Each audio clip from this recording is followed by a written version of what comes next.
Hi there, I'm Dr. Rolanda Fabian, wife, mom, educator, veteran, wellness enthusiast, and I'm also the proud founder of Bright Idea Consulting.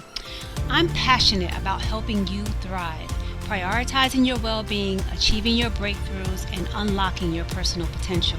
Here, we dive into practical tips, inspiring conversations, and transformative strategies to help you navigate life's challenges with confidence and grace. Whether you're looking to strengthen your relationships, practice better self-care, or find balance amidst the chaos, you are in the right place. So if you're ready to grow and create the life you always dreamed about, welcome. I'm so glad you're here. Now let's dive into today's episode and start building your brighter tomorrow today. Last week, I asked you to do one thing. Find something you accomplished in the last 12 months, something your past self would be proud of, and say this out loud: I did that. I'm proud of myself. How did that go? For some of you, it felt good, surprising, maybe a little emotional. Maybe you hadn't heard those words in your own voice directed at yourself in a very long time. For some of you, you tried it. You got halfway through, and then something happened. You changed the subject in your own head. You immediately added a qualification. You said it, then immediately thought of 3 things that were wrong with it. That interruption, that reflex, is what we're talking about today. Welcome to another episode of the Dr. Rolanda's Bright Ideas podcast, and I'm your host, Dr. Rolanda, and this is part 2 of the Milestone Myth, and share more on the reasons you have so much success in your life, but you are stuck feeling like you will never arrive. All right, so here's what I've noticed. And I've noticed it in hundreds of women I've worked with, coached, and observed. High capacity, high output, high achieving women know how to celebrate other people, lavishly, enthusiastically, and without condition. For example, when your colleague finishes a hard project, you show up, you celebrate. You see your loved one's effort, you honor it fully without needing it to be perfect first.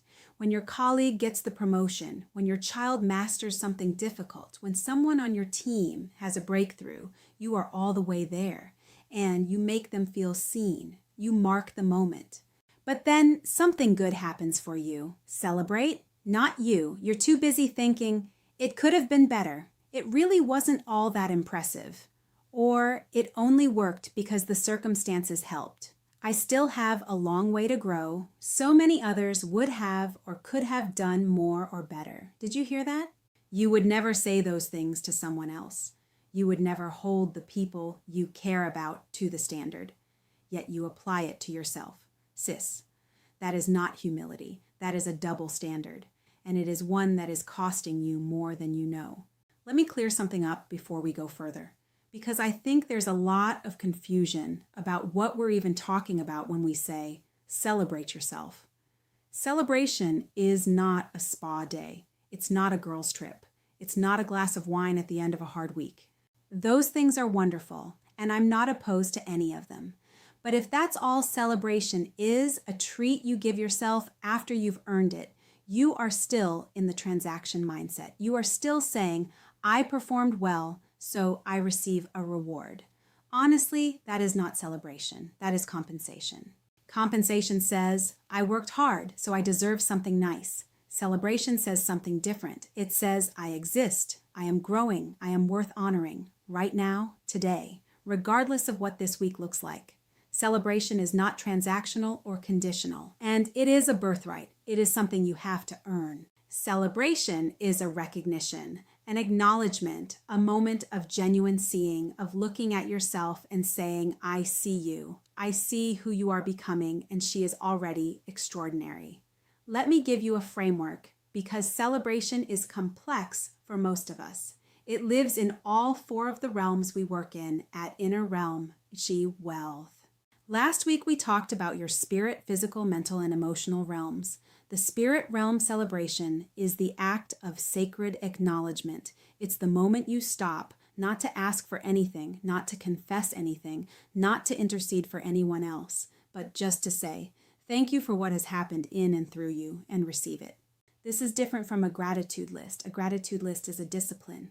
Spirit realm celebration is an encounter. It's the difference between reporting and receiving, between listing blessings and actually sitting inside of them. For the woman of faith, as many of you are, this is the moment where you let the goodness of God actually land on you, not just in your theology. The second realm is physical. Physical celebration is giving your body something other than output, not because you earned it, not as a reward for a good week, but as an act of honor. Your body has carried you through everything you have built.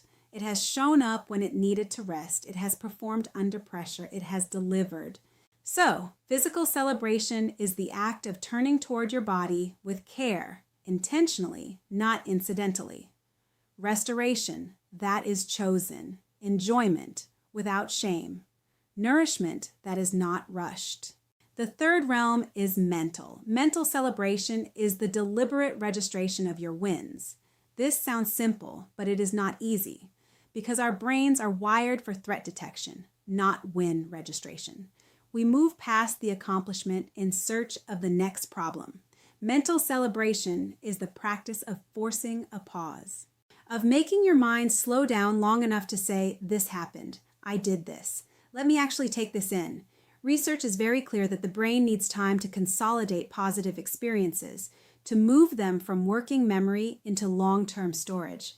When you skip that processing, your wins literally do not stick. You accomplish something big, and your brain treats it as if nothing happened, which is why you can have an extraordinary career and still feel like you haven't done anything significant. You have to recalibrate your brain to see celebrations instead of moving on the next. The fourth realm is emotional. Mental is hard, but this is the hardest one for most high achievers. Emotional celebration means letting yourself feel, but without managing the feeling, not packaging it into something presentable. Actually feeling the peace, the love, the joy, the relief, the satisfaction. And I know that many of you have been managing your emotions so efficiently for so long that this feels almost impossible. You feel a flicker of delight and immediately redirect it into the next task. You feel joy and immediately scan for what could go wrong. That was a survival reflex that is no longer serving you. Emotional celebration is learning to sit in the good feeling long enough for it to mean something, even if it's 60 seconds, even if it's uncomfortable, especially if it's uncomfortable. When you build celebration into all four realms, spirit, physical, mental, emotional, it stops being an event and starts being a posture, a way of moving through your life. Underneath all of this is an identity question, and I want to go there because it's the most important piece. The question is, who do you believe yourself to be when no one is watching? When you're not performing, when you're not producing, when you're just being you? For many of us high-achieving women, the honest answer to that question is, I don't know, because I have been performing for so long that I can't always find the line between who I am and what I do. And that is not a judgment. That is a completely predictable outcome of building your life the way you have. Inside of high-pressure, high-stakes environments where your value was tied to your output. But here's the shift I want to offer you. 2 sentences, and I want you to say them both. The old story. Hey there, sorry to interrupt, but I just want to know if you're enjoying the show so far. If you are, this is the perfect time to hit the subscribe button and turn on your notifications. By subscribing, you'll never miss out on the practical tips and inspiring conversations and our proven strategies where we're showing you how to prioritize yourself, strengthen your relationships, and thrive in every area of your life. Did you know that most of our listeners say these episodes have given them the clarity and tools that they needed to start making real changes? So don't miss out. Subscribe now and stay connected to the community that's all about helping you grow and glow. All right, now let's get back to the show. The old story, I will be worthy of celebration when fill in the blank. No.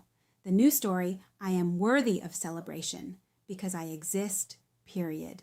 Not because of your title, not because of your degrees, not because of how well you hold it together or how many people are depending on you or how impressive your resume is, just because you are here, because you are growing. because you have chosen day after day after day, even through seasons of difficulty and uncertainty or exhaustion, to keep becoming. And that is extraordinary. You are worthy of celebration because you exist. Full stop. That shift from earning to being is the work of a lifetime. I won't pretend it happens in one episode. But it starts right here, right now, and with that sentence. I have to address one more thing before we close, because it's one of the most reliable ways that women steal their own celebration. Comparison. Here's what I mean. So you are scrolling and you see what she built, what she launched, what she's wearing, where she traveled, how she speaks, how her brand looks, and suddenly where you are feels like less. It doesn't matter that you don't know her story. It doesn't matter that you are seeing a highlight reel, not a life. It doesn't matter that you have no idea what it cost her or what's happening behind the scenes. In that moment, her arrival feels like evidence of your not yet arriving. And I want to say this as clearly as I can. Her arrival does not diminish yours. Her milestone is not evidence that yours doesn't count. Her abundance does not reduce the supply available to you. You are not in a race with her. You are on a journey with yourself.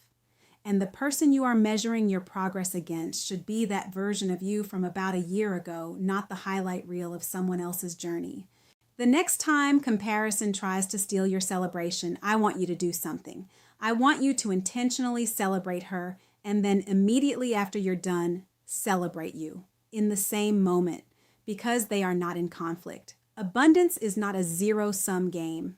Her win is not your loss, and your win does not require her to have done less. Let me give you something concrete to carry out of here. This week, I want you to choose one celebration in each of the 4 realms. Just one. Not a program, not a commitment, one thing. Spirit. Spend 5 minutes in silence, not in petition and not in gratitude listening. Just receiving, sitting inside of what has been given to you and letting it actually land. Physical. Do one thing for your body that has no productivity attached to it. Not exercise as optimization, not food as fuel management. Something that honors your body as worthy, not because you earned it, but because it makes you feel good inside and out. Mental. Write down 3 things you have accomplished in the last 90 days. Not goals, accomplishments, things you actually did. And read them out loud to yourself. Then say, this is evidence of who I am. Emotional. The next time something good happens, even something small, don't redirect. Don't rush past it. Don't immediately move to the next thing. Let yourself feel it for at least 60 seconds. Set a timer if you need to. 60 seconds of actually being in that space of peace and accomplishment. Those 4 practices, as simple and seemingly unsexy, are available to you right now.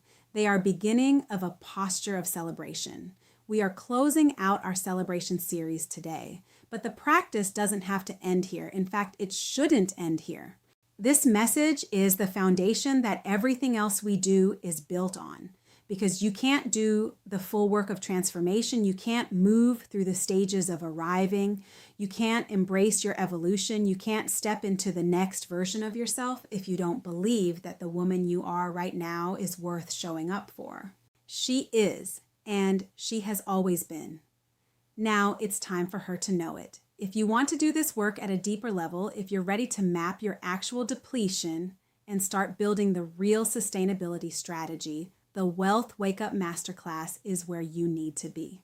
Come join me at mc.brightideaco.com. I'm Dr. Rolanda. This is Dr. Rolanda's Bright Ideas, the podcast. It's my pleasure being on this journey with you. I will see you in the next episode, but remember until then, the celebration isn't coming. It's already here. Tag, you're it. Be blessed. Thank you so much for joining us today. I hope you enjoyed the show and found something inspiring to take with you on your wellness journey. If you're ready to dive deeper and kickstart your journey into well-being, access all of our tools on our link tree at linktr.ee/brightideaco. Take our free wealth assessment to get started on the right path. And don't forget to check out our store at brightideaco.store, where you'll find a curated list of our tools and resources to support your personal growth in your journey. You'll find these links in the description and in the show notes. Before you go, be sure to hit subscribe and also tap the notification bell so you'll be the first to know when we release new episodes. Well, I can hardly wait to see you next time. Meanwhile, take care of yourself and keep shining bright.